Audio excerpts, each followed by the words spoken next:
Welcome back to Man vs. Meeple. We have a Kickstarter preview today. This one is for Brook City, and as you can tell by the two of us sitting here, we've got guests, the Sadler brothers, once again on our set. Welcome. Hey guys. You guys excited for this one? This is cool. cool. Oh yeah, really excited about this one. This is a very unique theme. So you're representing cops in this fictional city.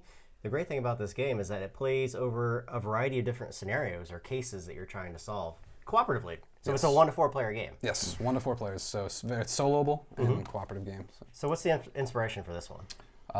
Old 80s and 90s buddy cop, action cop movies. Tango Cash, Lethal Weapon, that sort of thing. Tango Cash was one of the best. Yeah. And if the aesthetics aren't clear, I mean, we had some inspiration from open world games like Grand Theft Auto. Yeah, yeah, it's got that feel to it. It definitely has that look to it. But after playing it a little with you guys, it was cool to see what a good co-op this was, and a lot of investigation involved. And that almost specifically comes from these criminal decks, because they're so different. Like, how many cases are... First, talk about the cases, what you're trying to do here. Sure. This uses a system we used in our previous game, Street Masters, with Blacklist games. We call it the modular deck system because every deck in the game is modular. You can swap them out. We have the criminal decks, we have the case decks, and then we have the cop decks. So you play as a cop, and you have your own individual deck with things you can do. The criminal deck is kind of like your loss condition. It pretty much it's playing against you. If it completes its objective, it wins. You lose. The case deck is your objective. So we're trying to solve the case before the criminal beats us. And all the cases in criminals are interchangeable. So you can play any criminal against any case, and they all play differently. Yeah, so that's quite a bit of replayability just in and of that. But then you said also the cop decks; those have a lot of different flavor for sure. Each cop plays quite differently. Yep. Yeah. So each cop has their own fixed deck. They kind of have their own roles they fit into. Like some cops might be really good at board control. Like for example, our sniper Salinas Gomez. She's got a lot of stuff that lets her encounter stuff from across the board to represent her having a big lay of the land. And Gabe is more mobile. Like he can get around quicker, even if he's not in a vehicle. Because typically you can get in and out of vehicles in this game, and that can get you around the board faster. But he's sometimes even faster on foot because he's got military training and for physical training and military experience, things like that. A lot of foot chases. Well, the cool thing too is you mentioned the sniper, but it's not just about combat. It's really about moving around the board and solving those case files, because each of those cases, I imagine, well, the one that we played, there were 4 specific tokens on the board that you would have to travel to and interact with, and they all do something a little bit different, and they're not just strict combat. They're finding things, moving to other locations, and interacting with specific criminals to be able to investigate those further and progress. So the sniping thing, for example, everything is abstracted into 3 different types of encounters. You have approaches to encounters. So you encounter targets in this game, and targets can be clues, criminals, suspects, all kinds of things you can encounter. And when you encounter them, you're either doing it recklessly, normal, or cautiously, and each target has different resistances, so they're more resistant against certain types of approaches. Yeah, like you have Slade here, who's a financial guy, so he's probably going to fold pretty easily under pressure. So yeah, Gabe is very reckless, so you might have Gabe go and counter Slade because he's going to fold pretty easily. If you his resistance against cautious is 2, so he's ready for you to try to talk him down. But he's not ready for you to, throw him up against a wall and get reckless with him. Selena, for instance, has a more cautious approach. So she's maybe not quite as adept at dealing with. Yeah, he'll talk through her just like she'll have some cards. Every cop has cards in their deck to deal with any kind of encounter. But some of everybody has a basic action, and their basic action kind of defines what they're reliably good at, what their main role is going to be. So how does the criminal deck work though? So the criminal deck, they all function. All of them function differently, but they all have 12 crimes in their deck, and that's represented by the crew figures on the board. So when you draw, there's a crime right there. When you draw a crime at the start of your turn, you're going to do your dispatch phase. You'll draw a criminal card. This is for each player, so that kind of scales the game. When a crime comes out, it tells you coordinates where he pops out. So for example, this government contacts comes out City Hall, F14. So there's a crime going on there. So that goes into my play area, and that's going to activate at the end of my turn if I don't take care of it. So that crime right there is something that we need to take care of. It's not the objective of the game, but it's a distraction that we need to keep under control. That's cool too, because it's not just you that has to take care of it. Anyone at the table that's cooperating with you can also take care of it. But also, if you don't take care of it, it feeds into that main criminal as well. Yeah, so most criminals will always have a win condition of having enough influence. In Slade's case, he needs to get 4 influence. But to do that, he has to channel influence from his crimes, and he has these things called assets, which are these special characters that he uses on the board, and they're represented by asset tokens. His assets are investors, and so Yeah, these are kind of like the middle management guys of this mechanic, right? they pull influence from crimes faster. So if you have investors out, they're kind of like escalating his crimes. See, I love that. I mean, this is kind of it's not really a dungeon crawl, but it still has that same aspect to it. You're moving around, you're interacting, but it's not just one baddie you have to go after, right? I mean, he's not like the most powerful guy on the board. It's all the other minions that he has, and they feed into him. I mean, he's a pretty weak criminal. So Right, him in and of himself. But if you let his minions overpower you, he's going to become more powerful. And that's the cool thing about the game. Yeah, that puts you in the role as a cop because you can't just go up and I think he's a bad guy. I'm going to shoot him and take him out. Yeah. You're following the rules. You got to, go by procedure, get the right evidence. So we wanted to convey that with the mechanics themselves. So you can go to the final clue, you can go to the final suspect or whatever, but you can't actually resolve it until you have all the pieces put together. Yeah, that's cool. Even when you bust Slade, suspects have a bust effect when you get progress up to a threshold. His bust effect lets you kind of remove some influence, so you're kind of slowing him down.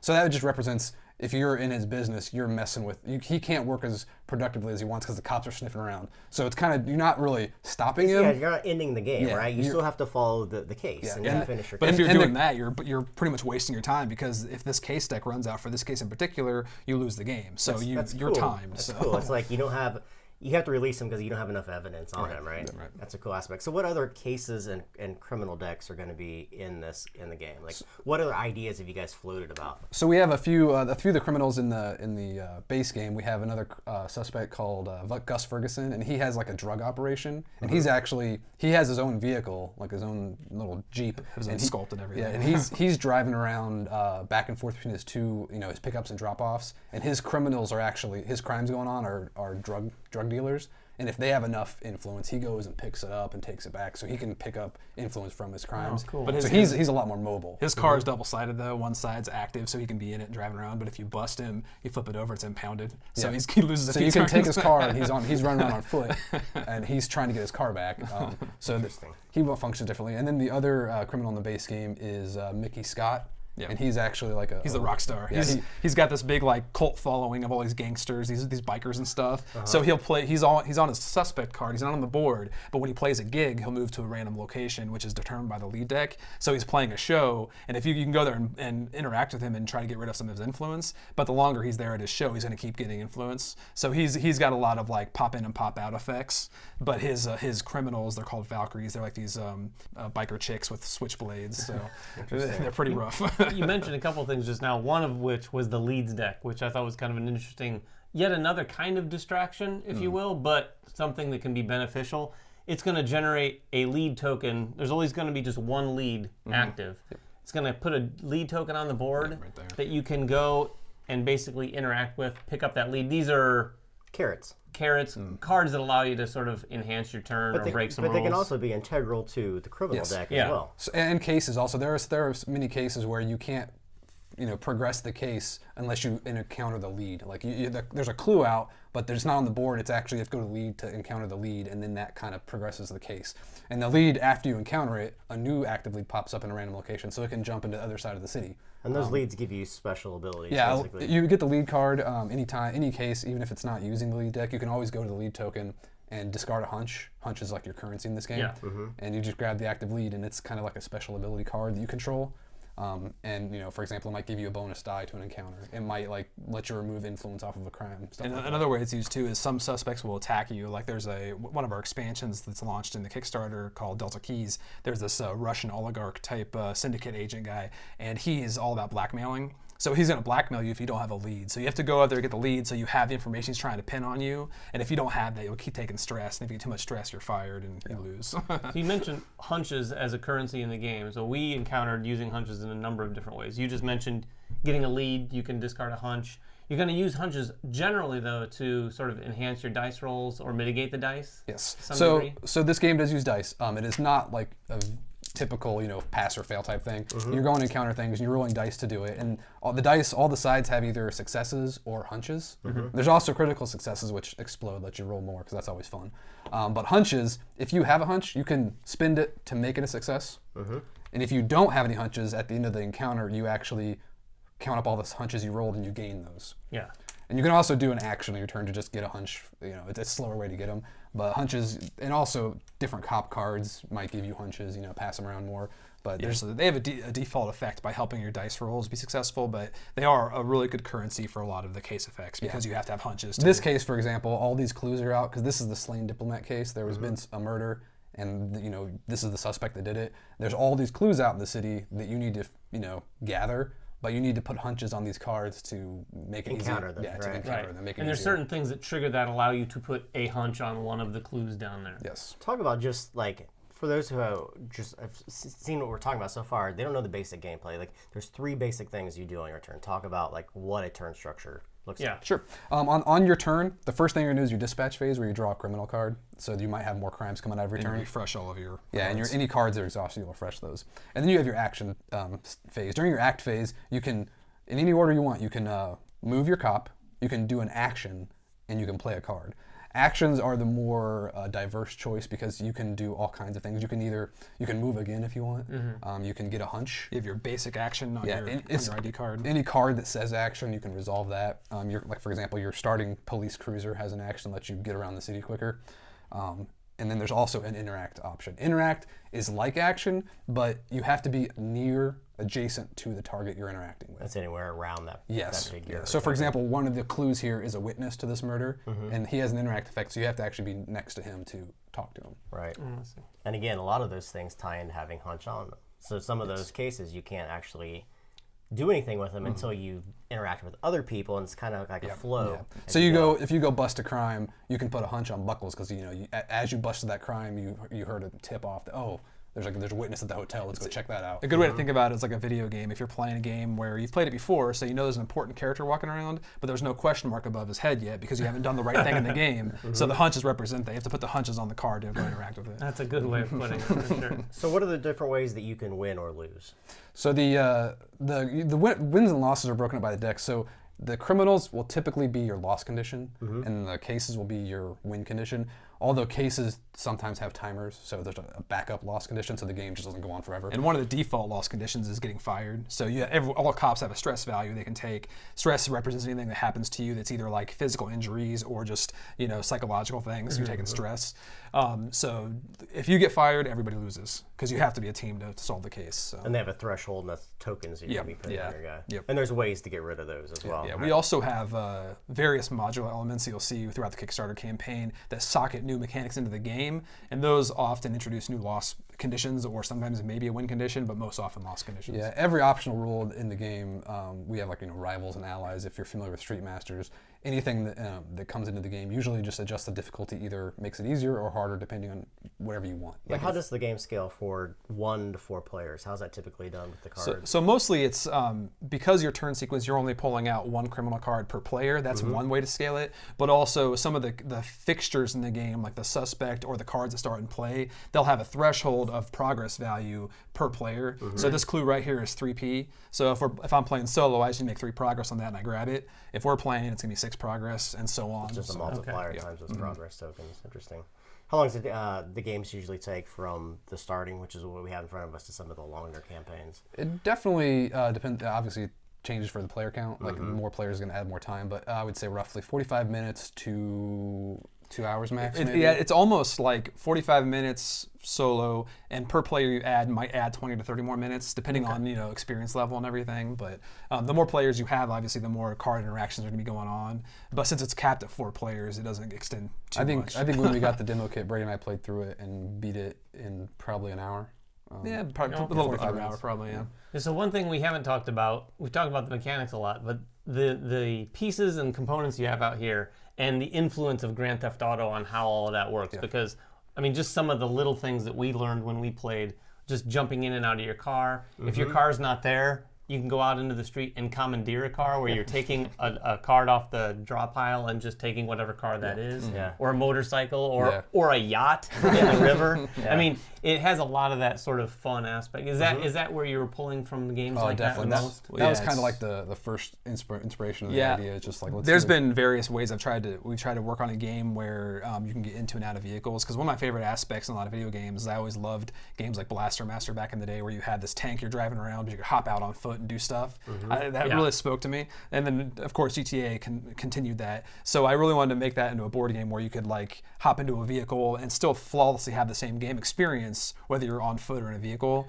So this is kind of the first step we've taken to kind of make that happen on a and how it functions in the game is when your turn is broken down into these 3 steps. You know, move, play a card, and action. Once during each of those steps, you can either enter or exit a vehicle. It doesn't cost you free. Yeah, it's for free. So you can hop in, and I can drive down the street, and then as part of my action, I'm going to move out, and I'm going to encounter this guy over here. So yeah, also component-wise, when you're driving, you'll see these cars have these little clips here. So you'll put your figure on the card because you only can have one vehicle at a time. Any vehicle you control, you'll have a little token to mark which one's yours. That's a really, really good idea. I like that. And you'll start with your police cruiser, which is honestly one of the best vehicles in the game. So you want to hang on to as much, but it has a tempting action on here that lets you discard it to go anywhere on the board. So it's like, you just almost like wrecking your car. Turn the siren on and get where you need to go. So that's tempting if you need to get somewhere you can dump off your car. But if you ever need to get it back, you can go back to the police station and pick up a new one. Another thing on movement that I found fascinating in our play is we thought at first being on foot probably not going to be terribly great if you're out of your car, if you need to get across the board. Game's pretty fast. But it allows you to move around pretty well because when you're on foot, you can move diagonally and you can move through buildings. So when you take that into consideration, you're like, oh, well, I can actually get to where I wanted to go sooner if I just get out of my car right here and go. But then you don't have your car with you. The nice thing is it turned out pretty well where there's not an obvious distinction of which which one's better. Like first you thought that okay, well we want to make the vehicles better, but then it's cool that they're kind of like situational. But it's cool too because it opens up a lot of design space because there are some cases later on where like you're going to lose your car a lot of the time, and also one of the new mechanics you added into the game are this concept of like accidents where like wrecks might happen around the board. So if you ever lose your vehicle for any reason, you would place this wrecked car token out, which makes it so it's harder to navigate the board. So like there's all kinds of stuff you can add just using that vehicle deck and making it harder to travel with vehicles, and it's pretty fun. Yeah, and we do hope we have some stretch goals that we add different kinds of vehicles to the game, and any new vehicle you add just change it up because you don't know what you're going to draw if you're commandeering a vehicle. Right. You could get a lot of flavor. It could be like it could be a just a Cadillac, or it could be a little moped that can drive through buildings. Speaking of variability, how many characters and cases and criminal decks are you guys looking at so far? At launch, the base game is going to have 6 cops, 3 criminals, and 3 cases. And the criminals, I should say, they each have a suspect miniature, and they have 12 crew miniatures. That's per case, per criminal deck. So different ones for each one. So they all have a different feel to them. Yeah, and there'll be a pledge level when we launch that'll have an exclusive like Street Masters crossover pack that'll have a new cop, a new criminal, and a new case deck. And there's also the Delta Keys expansion, which is available as an add-on right after launch, and it's got 2 more cops, 2 more cases, and another criminal. And a sideboard. And who are the stars of the Delta Keys expansion? Just 2 handsome guys. We don't know who they are. Are you talking about us? Surprise!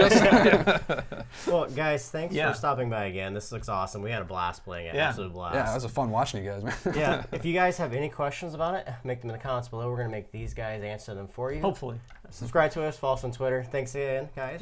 Thanks for having us, man. Can't wait to see everybody at the Kickstarter. Yeah, and we will catch you guys next time. Bye-bye.